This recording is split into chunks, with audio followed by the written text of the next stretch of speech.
IEBC Chief Executive Officer is James Oswago. He joins us in the other hot seat of the Situation Room this morning. Good morning. Good morning, man. How are you doing? Fine, and you? Good to have you here. Fine, thank you. Thank you. Karibu sana. All right. Dennis takes us around the continent. He gleans proverbs from where he goes. This week, he's gone to another country. He'll let you know where that is. It's interesting because it's got two Dennises, and I know everybody's looking which one. All right. Dennis A, Dennis B.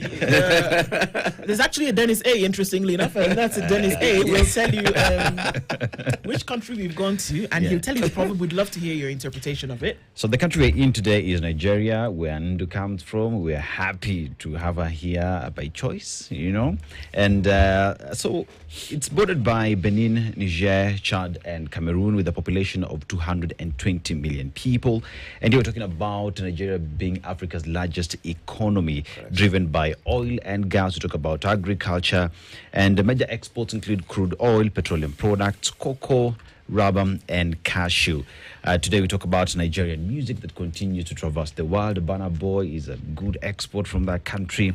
You know, we talk about the Nigerian attire. So we have the gele that women tie. We also have the Nigerian attire that nowadays, when you go to all the rurashios and the years, it is Nigerian attire. Dennis, you may be assuming they know Burna Boy. We do. Let me say Fela Kuti, you know? No, me assume he doesn't know. I'm sure Mr. Soko may be. I think I've heard of that. You have Burna Boy. Yes. Oh, so we're trading. If you're talking about the fellow who's winning prizes all over. Exactly. You're updated, I see. He's the one. Okay. Yeah, so let's go to the proverb. Ignorance makes one not realize meat is cooked. Ignorance makes one not realize meat is cooked. I'll start with you, Bonasio. That's a good way. How would you interpret that? Ignorance Makes one not realize meat is cooked.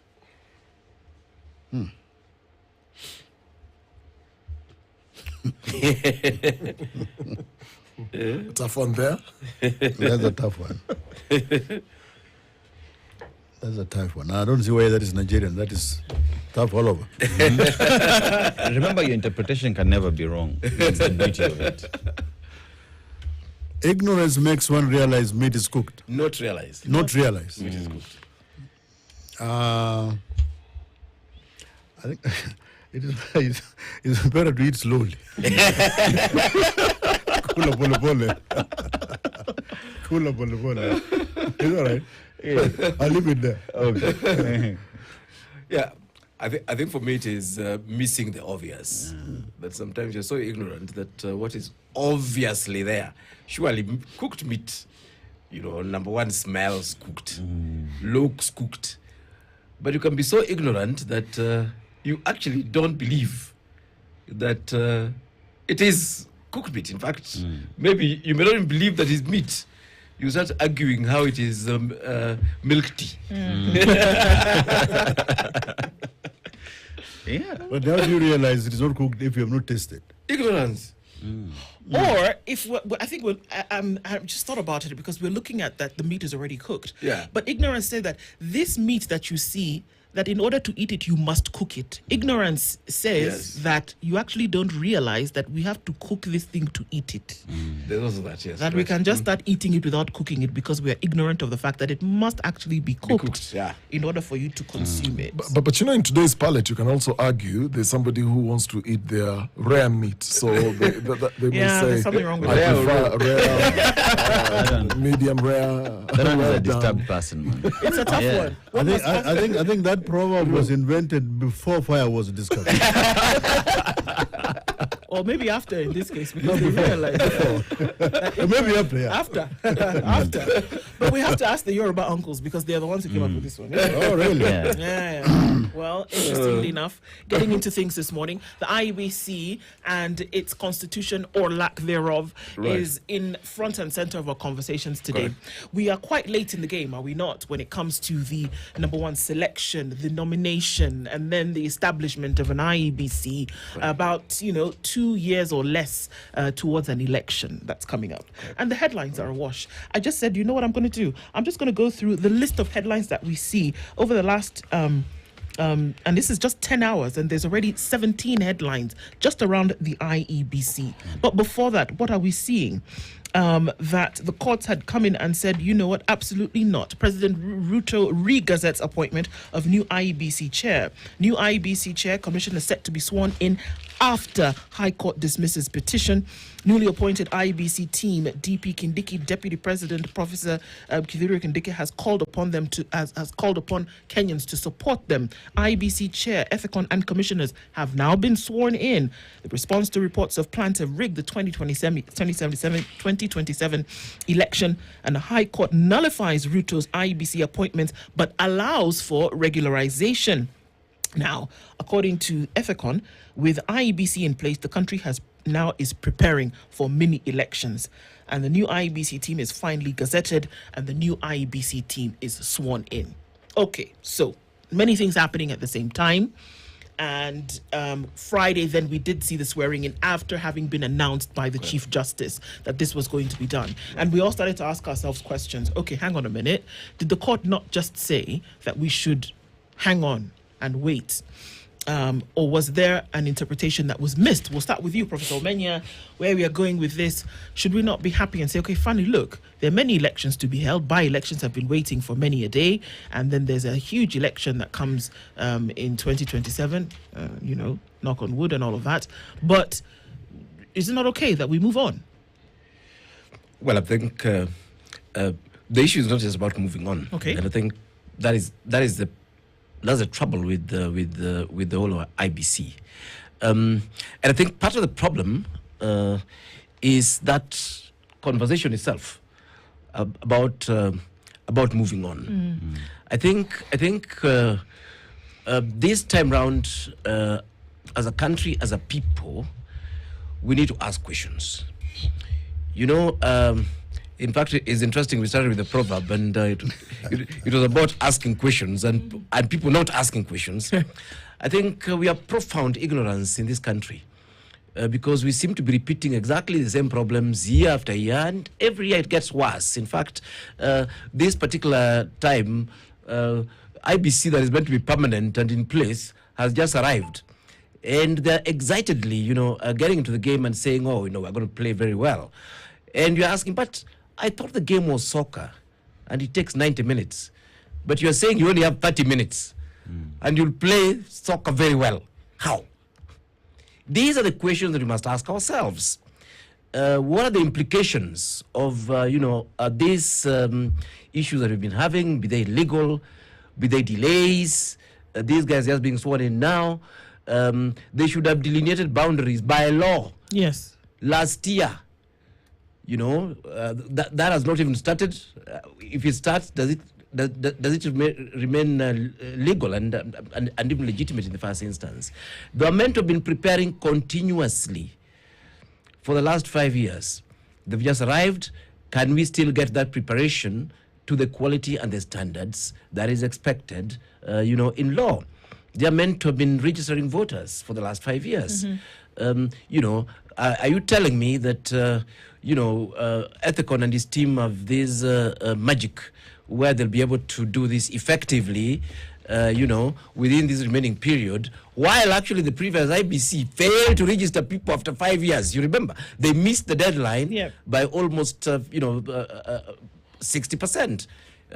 So we have all these issues, things that should have been happening, processes that should be going, deadlines that are constitutional, and nobody's speaking about them. All we have is an excited group of people that have gotten in, and they're not even telling us how they'll do it, but they'll do it. And Kenya, we are gung ho, it's going to be done, and then very soon we'll be crying on the streets saying, how come these guys never managed to deliver? It is time, actually, to start asking questions, not to start celebrating, things that don't make sense in the first instance. Okay. Maybe then, Bonoswaga, you can tell us then, how would this work, actually, having been CEO of the IEBC at some point, many are asking questions now. 2 years to an election, and there's so many things that have not been done. By whatever circumstance, for example, members of parliament who are no longer members of parliament, whether by death or whether by promotion to other positions, then now leaves a people unrepresented. And those should have happened, but they couldn't happen by dint of there being no IEBC in place. How will all of these things now start to come together? And we're not even talking about because of persona, we're talking about procedure. Right, correct. How should these things happen, where by-elections need to happen constitutionally, so that people can have some kind of representation? And then we're also going towards preparedness towards an election, which for all intents and purposes is in a year and a half, right? Because don't count anything from March 2027 towards preparedness. If you're not ready, you're not ready. There's also civic education. There's voter registration. There's so many things that are supposed to be going on. Does it make sense that it can happen in this time? Thank you. Well, those things can be done and will be done. It depends on the level of satisfaction that we are talking about.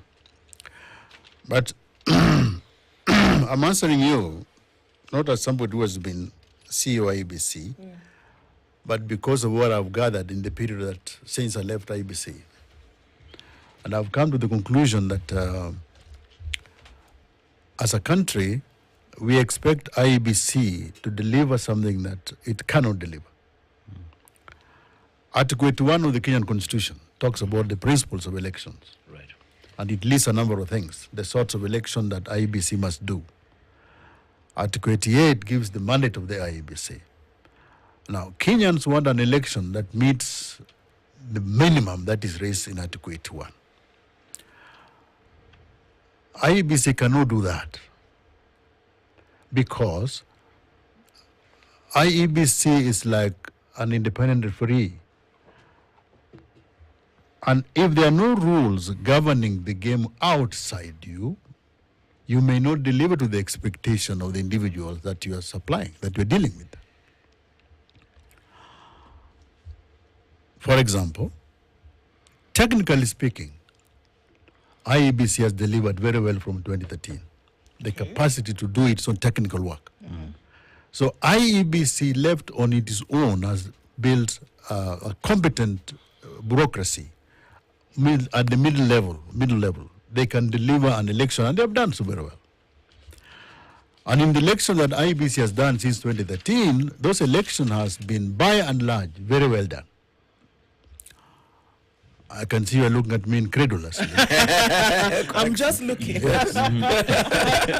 Those elections from 2013 to now has been done, by and large, very, very well. And if you read the Carter Center report, you read the European Union report of monitors. And if you want to read monitors' reports, you only restrict yourself to those two. I would recommend those two. Don't go to the AU one or the East African Community one.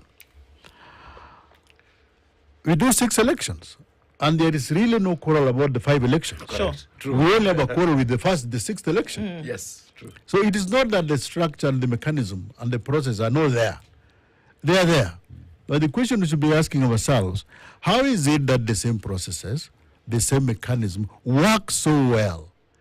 And all these elections are done contemporaneously. They're done at the same time. How is it that this mechanism delivers well at the MP level, at the governor level, but is found faulty at the presidential level? Because that is where the problem has been. And the grievances that there have been about the presidential outcomes from 2013 to date, those grievances, all of them, if you look at them at every stage, have a lot of merit.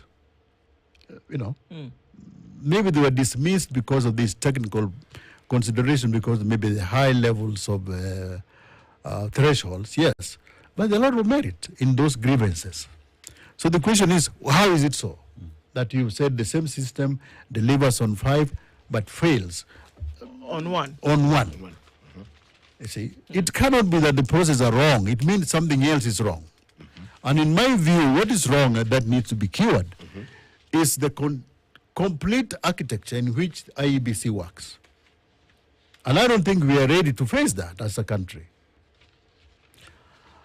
I can mention to you a number of them, if you allow me. Please. Number one, the things that unless you correct, you will not get the free, fair, and accountable elections you are looking for. And the election you are looking for is structured in Article 81. You know, that is an election that is, you talk about equality of the vote, universal franchise, an election that is free, fair, and accountable, secret ballot. And we are talking about an election conducted by an independent electoral commission. All those things are in Article 81. Now, number one thing that Kenya needs to do is, one, to decongest the presidency. What does that mean? Decongest the presidency means you have an alternative to the presidency, maybe the prime minister's office.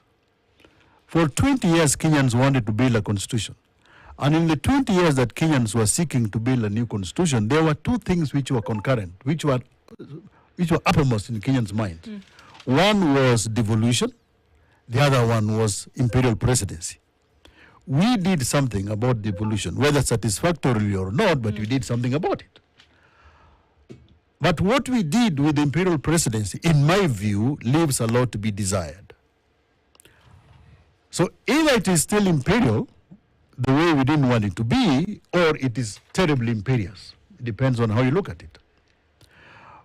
But unless and until Kenyans learn to do something about that, to restructure the executive, so that a person does not see their livelihood as good or bad purely because one of their own tribal extraction is sitting in State House.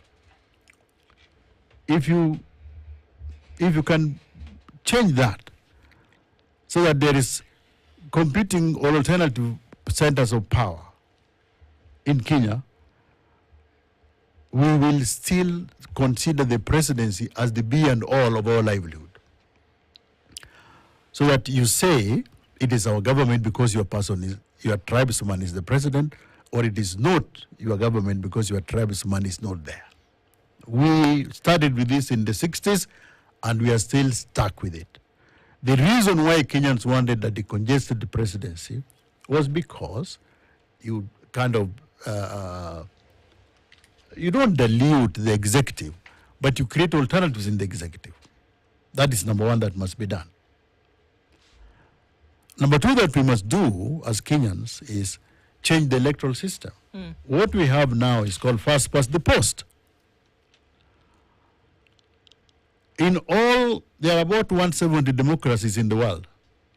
If you take the 50 best run democracies, and there are organizations that continually grade all democratic countries every year, if you take the 50 best run democracies in the world, what is common to them is the electoral system is a proportional representation. First past the post is popular in Africa, except South Africa. Proportional representation does something. It hardly creates people who are disillusioned. It hardly creates a populace that feels they are disenfranchised. Correct. Your person may not be in government, but because of the nature of the voting, you still feel you are somehow represented. So we need to introduce proportional representation. We already have it at the level of MCS. But we need to reverse so that proportional representation becomes the predominant one rather than become the lesser one. Okay. As it is today, what we have is first past the post. First past the post by its nature creates polarization along tribes, polarization along races, polarization along races or anything else. In my view, that needs to be changed. I'm mentioning things which, once you change them, once you do them well, then you can have the sorts of elections that Kenyans are looking for. Things which, before you deal with them, we will always complain. That is the second one. Third one, deal with corruption. Why is corruption? Because corruption introduces money in politics. When money becomes endemic or dominant in politics, elections lose many things. In the US in 2010, the Supreme Court, there was a judgment of the Supreme Court. It's called Citizen United versus Federal Election Commission. And the Supreme Court ruled that corporation with money and oligarchs with money can contribute as much as they want to a political process. That the amount of money you contribute to an electoral process is not limited, because that contribution is freedom of expression. And because freedom of expression is not restricted in the Constitution, to ask rich people to limit the amount of money they contribute is somehow compromise that freedom. What is the result? Today in the United States, you can predict the outcome of any election depending on the amount of money that a candidate has mobilized. That is in America today. The more they mobilize, you can predict whether it is, and that is the reason why Elon Musk gave Trump 300 million, and recently he said, without my 300 million, you would not have been elected. Okay. And we know that happens. In Kenya, a study was done by Professor Karuti Kanyingi and somebody called Tomboya, and they found out that money is so much dominant in Kenyan politics that today, to be a member of parliament, you need about maybe 40 million shillings. They didn't cover the election of the president and the election of the governor. But you find that to be a governor today, this is my own calculation, you need perhaps a war chest of about 500 million shillings. How do you recover it? Get the post and work for what we've seen. Yeah. Okay. If that is what it takes to be a governor, it might take something between 10 billion more to be the president. Because they also found something else. They found that in Kenya, politicians don't mobilize money just to win an election. You mobilize money to win an election, and the day after the election, you start the effort to re-elect yourself, to remain there. So it is a continuous thing. You must get money all the time. Now, where does this money come from? There are three types of corruption. There is the state capture, there is the grand corruption, and there is the retail corruption. Grand corruption only occurs when the office of the president, grand corruption requires three things. One, capture of the office of the president and the treasury. One. Two, a privileged high-level public service. You appoint your own fellows there. And thirdly, a business elite outside the government. And if that happens, and the Zondo Commission in South Africa has shown very well how this works. It will always be there as long as money is in politics. So in Kenya, you need to deal with that. If you want to have the sorts of election we are dealing with today, the legislation in Kenya that deals with controlling money in politics is either, if you read it, is either half-hearted in design or is hardly enforced. So, Prof, are we looking at a situation where we're saying that all of these things that we see that have been maybe put into the design of how we deal with elections are for those purposes and not actually to have free, fair, efficient elections? Now, let me just finish. That was the third one. I'll quickly on the fourth one is now come to IEBC. As IEBC is presently constituted, now they have formed an IEBC. They started their work yesterday, and they're saying we'll do this, we'll do this, we'll do that.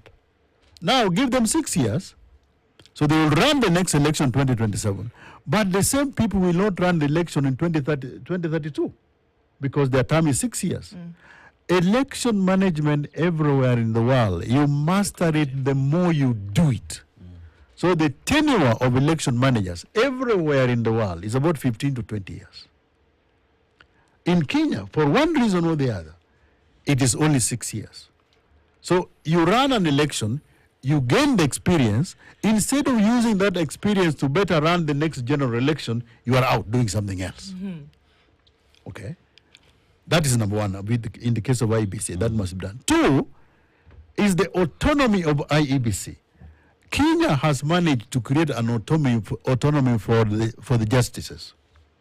In Kenya today, if there is a vacancy in the judiciary, and your brother or relative works in the office of the president, that can hardly influence you being appointed a judge in Kenya. But that is not the case with any other position. So Kenya must find a mechanism, a way of really, really bringing up and truly independent IEBC commissioners. Are you then saying if you have a brother in State House, they can influence who then gets into IEBC? Yes. Okay, Prof. That's exactly what he's saying, and they did. I'm giving an example. Yeah, using the same example. Yes, I'm giving an example. Yeah, of I'm autonomy. giving an example Yeah. that what we require is a truly autonomous IEBC. And because we lack that, then are you And then because saying, we lack that autonomy in IEBC, we appoint IEBC commissioners. These commissioners are beholden to external interests. Those external interests, immediately they get into office, they come to collect. Because that answers the question, why is it that perennially IEBC finds commissioners who will bend to the external influences? In Nigeria, there was somebody called Professor Tahiri Jega. Tahiri Jega was appointed chairman of their INEC. He didn't want the post. When they called him, he asked them, before that they had run the worst election in their history. So he asked them, will you allow me to do the work? And they said yes. And he ran the place. He removed about 14 million people from the voters list. He sacked them. And he ran an independent body because he was autonomous. IEBC needs true autonomy. When you start quarreling about the sorts of quarrels you saw recently, even if they are not merited, in the mind of the public, the image is already sullied. The one currency that IEBC has, the one capital that IEBC has, is legitimization in the minds of Kenyans. IEBC can give you a very bad result. But if Kenyans believe that result is true, it is true. IEBC can also give you a very good result. Okay. If Kenyans believe that that result is bad, they'll reject it. So the only thing that IEBC has is legitimization. And the last one that needs to be done is the regime that regulates political parties. We have political parties which are formed every time there is an election. All right? The law is so fluid that you can just wait towards an election, form your own political party, form a coalition there, form a coalition there. So you find these alignments and realignments as you are nearing an election, and they are not policy-based. They are based on all the other things. You need to come with a robust system that deals with that. When you get those 5 things right, then you can talk of the free, fair election that you are talking about in Article 81. Okay. Before you do that, you will get the election which we got in 2013, 2017, 2022, which are not bad elections for the 5 positions. I'd like us to take a break at this point, and we're going to come back and hear from you, Prof, in just a bit. We're looking at the new formed IEBC, what then it would actually form for the country, and the direction in which we are actually going. It's 20 minutes to 9 o'clock. Let's hear what you need to do. Today's the last day to get your vaccinations in. Yes, today is the last day, and every child deserves a healthy start in life, but threats like typhoid. This is the Situation Room, the only way to start your day.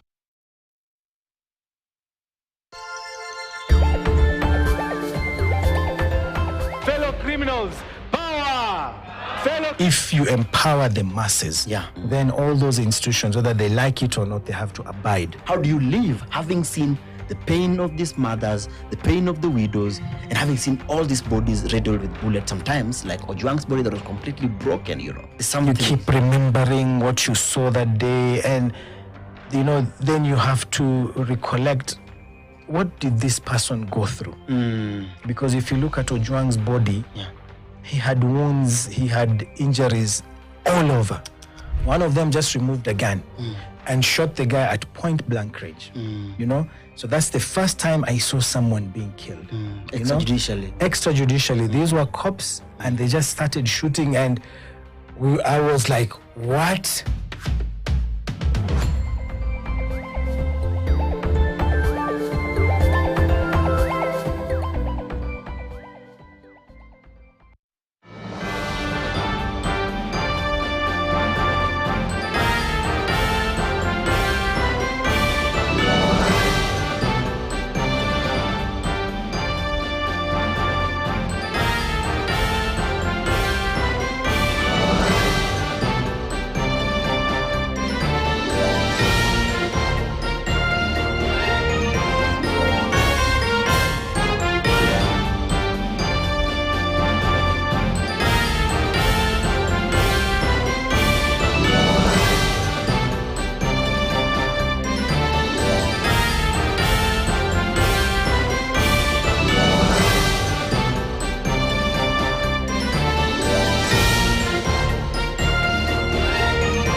there's no place I'd rather be. Yeah.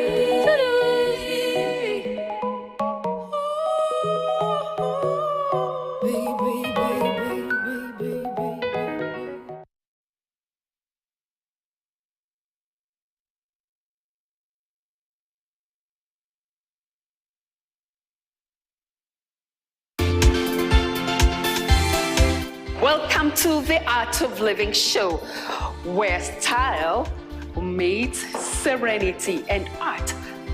From modern marvels to timeless classics, join us as we explore the charm and the beauty of some of the stunning homes, plus the stories behind them.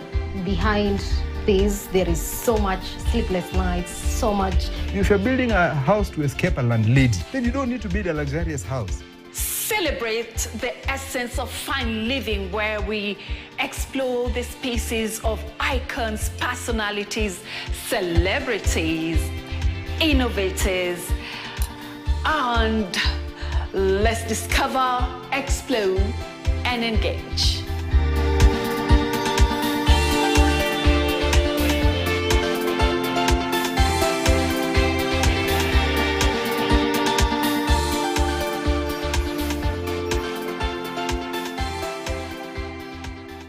This is the Situation Room, the only way to start your day. Can we do mathematics? How come we can't count some particular votes and we can count others and so on? I think those things can be done even by high school Kenyans. We are avoiding the real elephant in the room.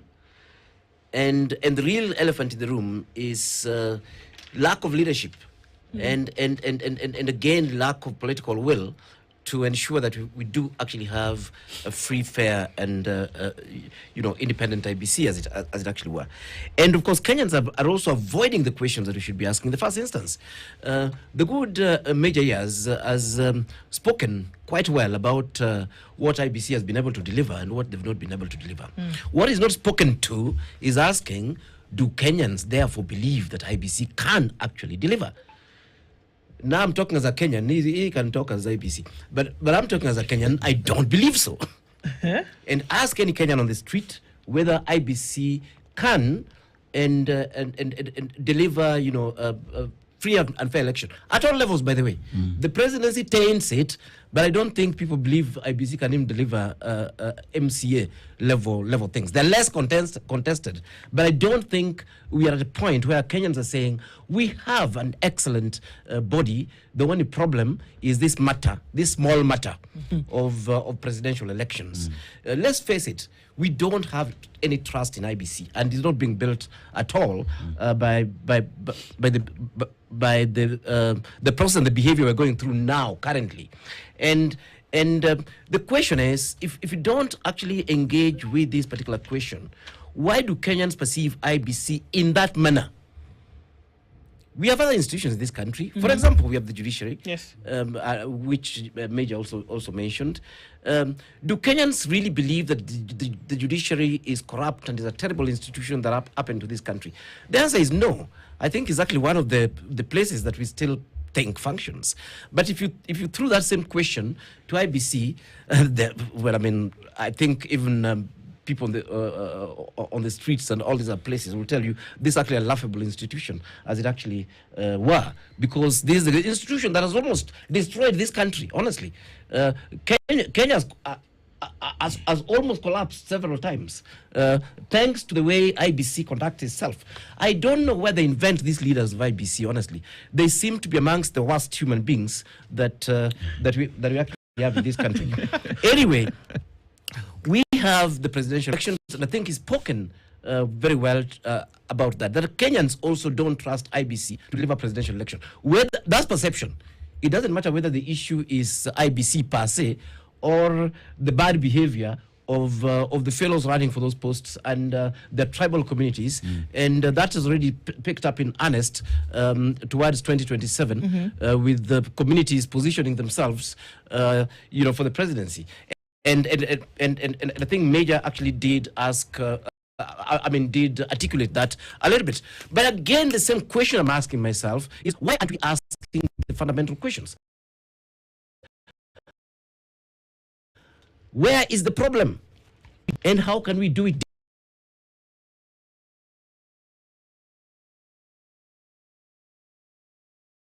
2013. Correct.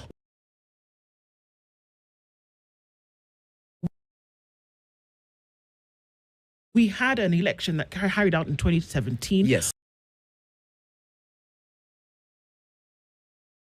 Go back to the drawing board. Even that was kind of contentious because, okay, Correct. everybody said, are we going to go back or not? Then come 2022, Yes. and people are saying, well, okay, maybe, when then a third of those who registered didn't actually vote. Right. These were three interesting elections that Correct. took place, but then birthed a place whereby we're coming to say that anything that happens after that, which should be independent in nature, seems to have gotten its legs chopped off, no pun intended, Right. literally unable to make its way across the finish line. Correct.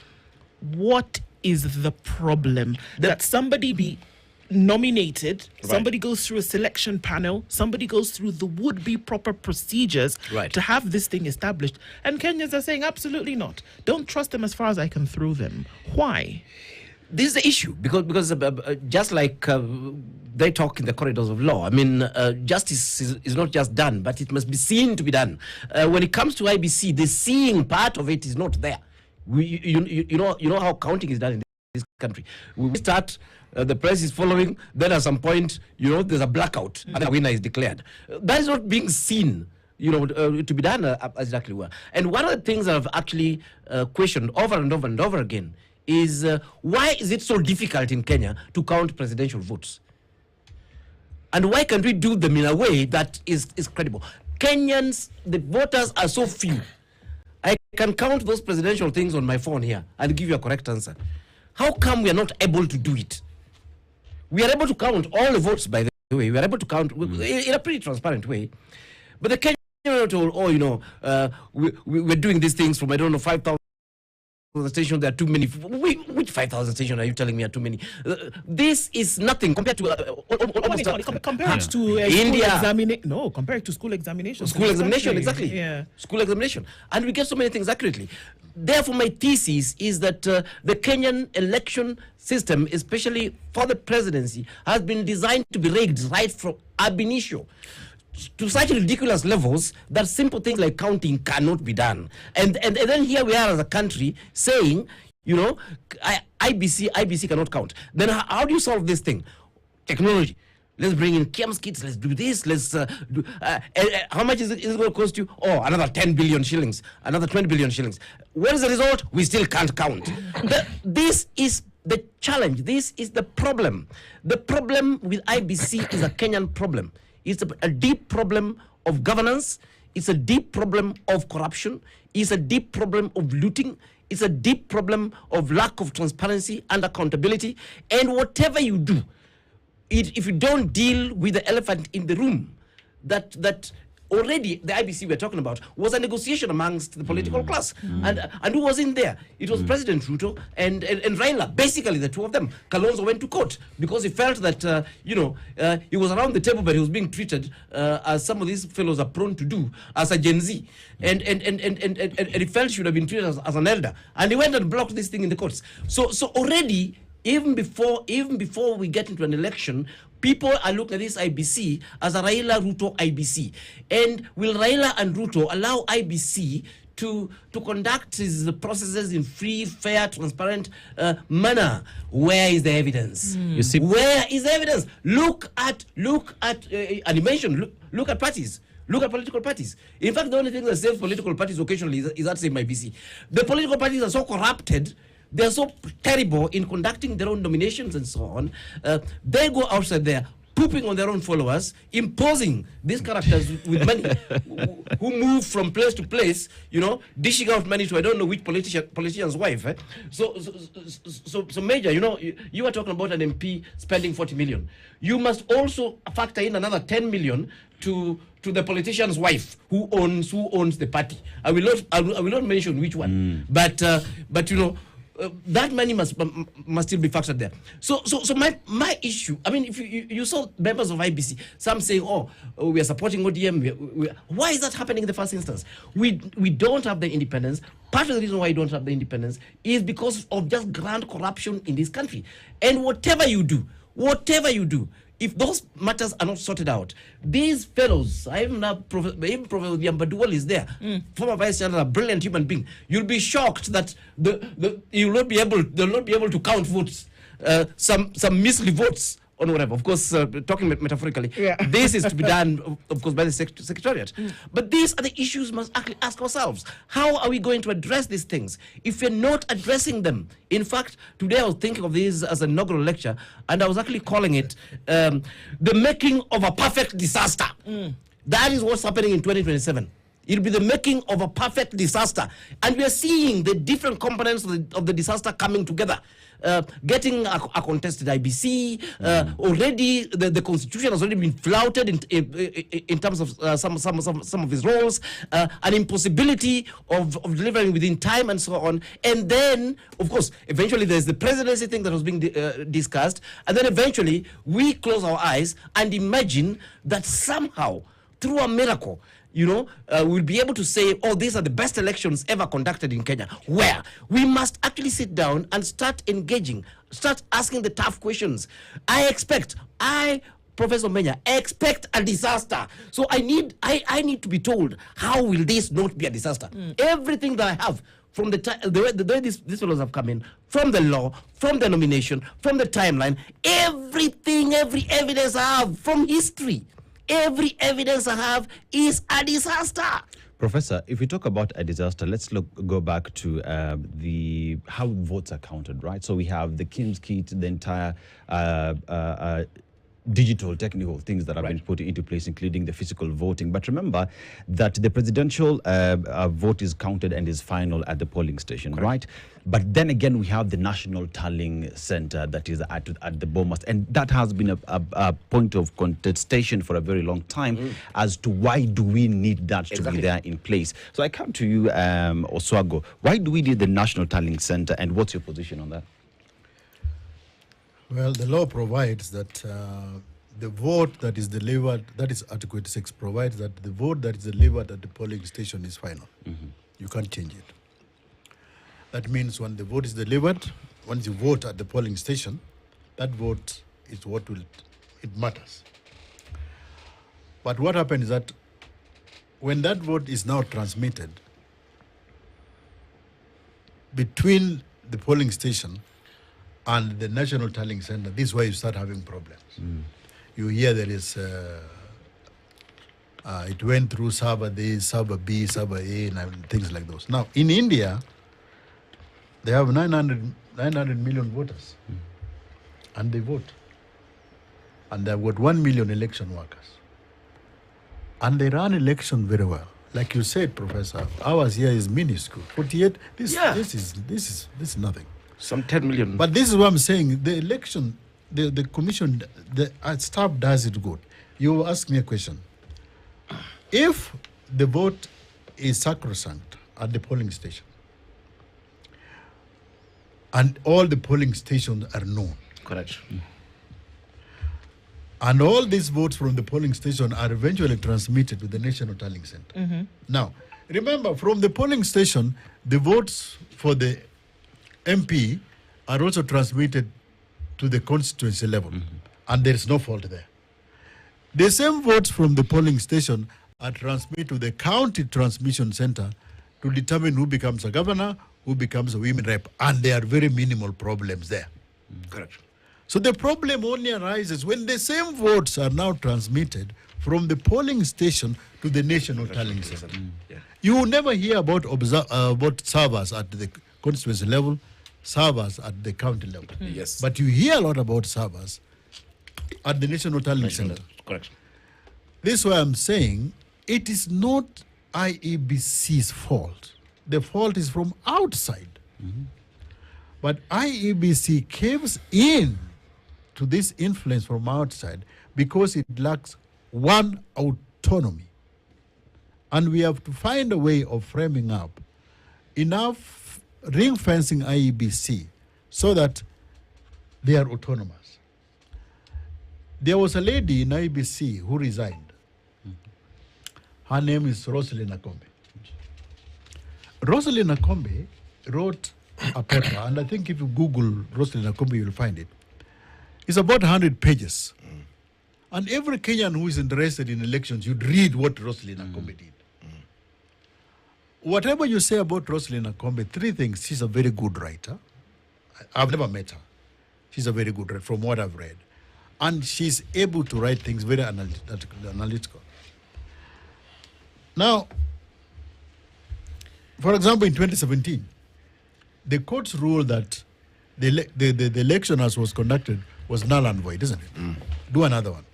But the court also graciously stated, in the intervening period between now and the next election, please do the following. Correct. And those things were itemized and listed. Correct. None of those was done. Exactly. The Supreme Court tells you we have nullified. Listen, listen. Look at how momentous it is. The Supreme Court tells you we have nullified the election. Correct. And says we are allowing you to do another one in 60 days or so. Correct. Then tells you out of their own goodness of heart that, okay, in order for the next one to be better, please look at 1, 2, 3, 4, 5. IEBC never looked at those things. Why? Very good question. If you look at Akombe's report, which Akombe has said, Akombe calls it end of tenure report. That is a misnomer because she cut her, she resigned halfway, so there's no tenure there. But it's a very informative thing. Tells you the problems they had. In October, in 2017, Chebukati, who was the chairperson of IEBC, I think it was October 7th, a few days before the election. Right.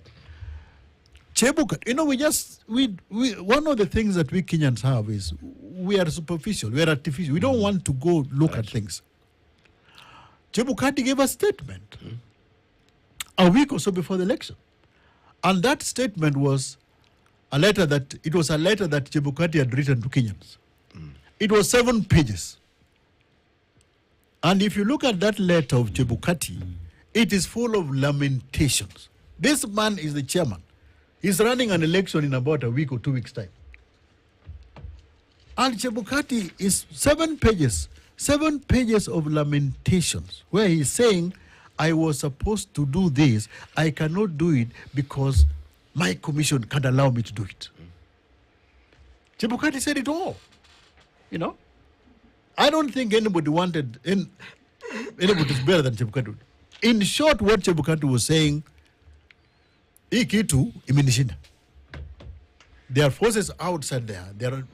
There are people outside there which are making it impossible. This is why I've come to the conclusion, it is not IEBC. Even this thing of saying technology. Technology will not cure you from your own human proclivities. I mean, if you're a thief, you're a thief. Exactly. You know, technology will not help you.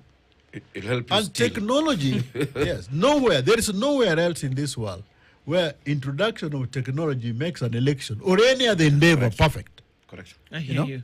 It won't. Our But time- we still have technology. One, remember this technology that we have, every election cycle, you bring a new one. Like they brought the Kim's kit. Correct. This election now they'll buy another one because the Kim's kit shelf life is about 4 or 5 years. It has expired. So now, IEBC, I saw the other day that they've got a budget for building new headquarters of 3 billion. In addition to those headquarters of 3 billion, you'll have another 3 to 4 billion acquiring new technology. The technology is acquired from places like France, and they don't use it there. But they bring it to us here. Once I went to Germany to observe an election. I was surprised that in Germany, the ballot boxes they're using are those old ones. You know, they're not opaque. But they still fit for purpose. Boxes. Exactly. Those ones, those bad ones. Exactly. That's what they use. Which we discarded decades ago because we thought to be transparent, you need the one transparent box. Literally transparent. Exactly. Yeah. Now we are saying you need technology. So it is not technology. We have tried technology.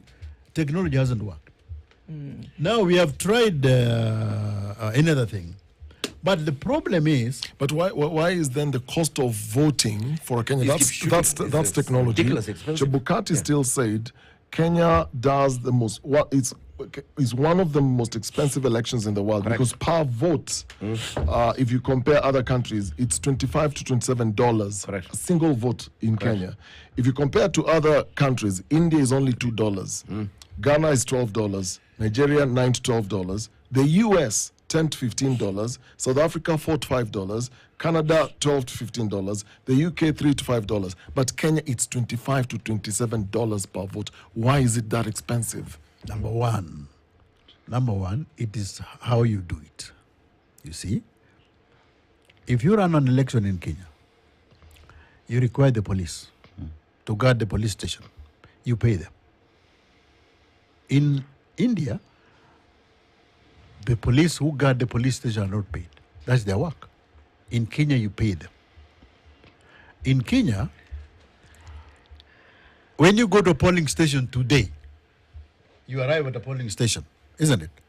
You'll find about 5 to 6 people there. None of those people is an employee of IEBC.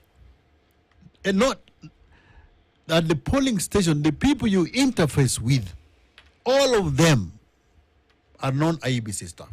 They are hired. Okay? Introduce this technology that we keep on buying every now and again. It is one, expensive, and two, it is not reusable. So every time you have an election, you must buy new technology. You must buy these things new.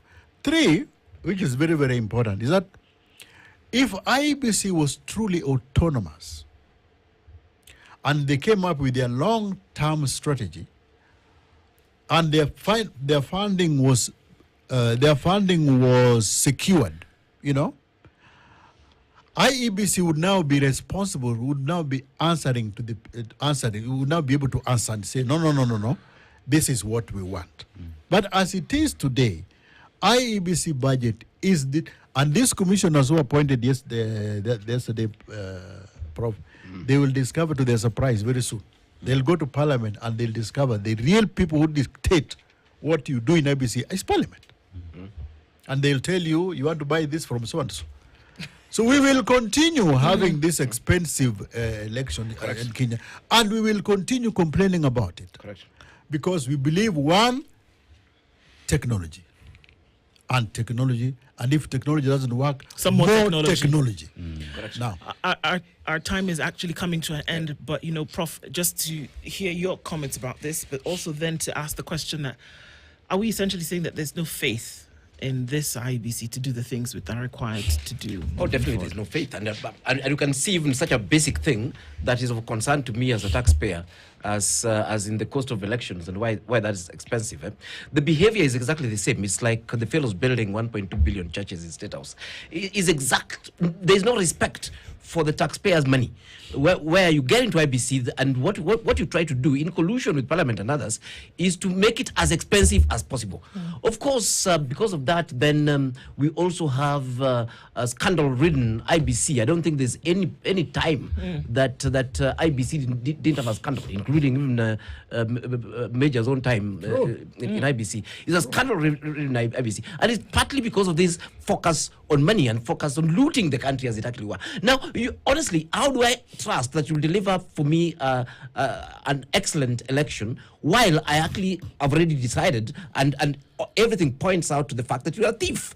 This is what's happening. It's thieving at national level. It's corruption at national level. IEBC is one big corrupt institution. And I was saying that what is needed in IEBC, if the gods of the Turukanas, if not for Abraham, gets into the head of Ethekon, then what he needs to do is to get the mantle of leadership and actually, you know, crack the whip and say, fine, although you put me here, I will actually create an institution that can be answerable to Kenyans. I'll create an institution that can be freed from the demons and the vagaries of corruption in this country that starts right from the presidency all the way to the MCA down there. You know, an institution that for the first time can deliver something that people can think through.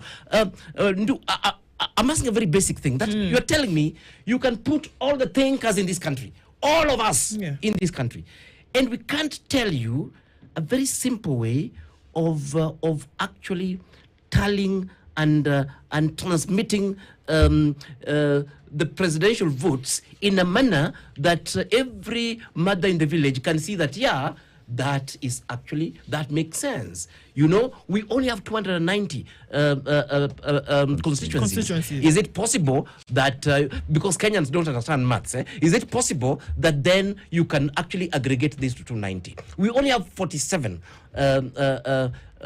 counties. Is it possible that you can then aggregate that at 47 so that those who cannot handle numbers beyond 50 can then, you know, use these things? But what happens is after we've been looted, after the technology has been bought from KIEMS, after servers that are hosted in France and I don't know wherever, after all these things, we can't say 1 + 1 = 2. This Kenya, honestly, what we have is terrible behavior. I mean, if I was running this country, what I'll be doing every 5 years, there'll be bloodbath. I'll be hanging all the IBC guys.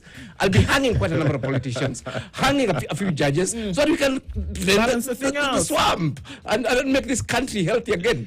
I hear what you're saying, and I hear you both. Major James Oswago is a former IEBC CEO, has been here this morning, and Professor Alfred Omenya, of course, saying it as it is, been here with us this morning, policy and governance expert. Thank you. We've gone past 9 o'clock, 10 minutes past actually. We want to thank you both for being here this morning. Our time just goes, and it goes like that. Asante Sana. And looking forward to the next conversation. Thank you so much. 10 minutes past 9. We'll be back after this. Beautiful insight.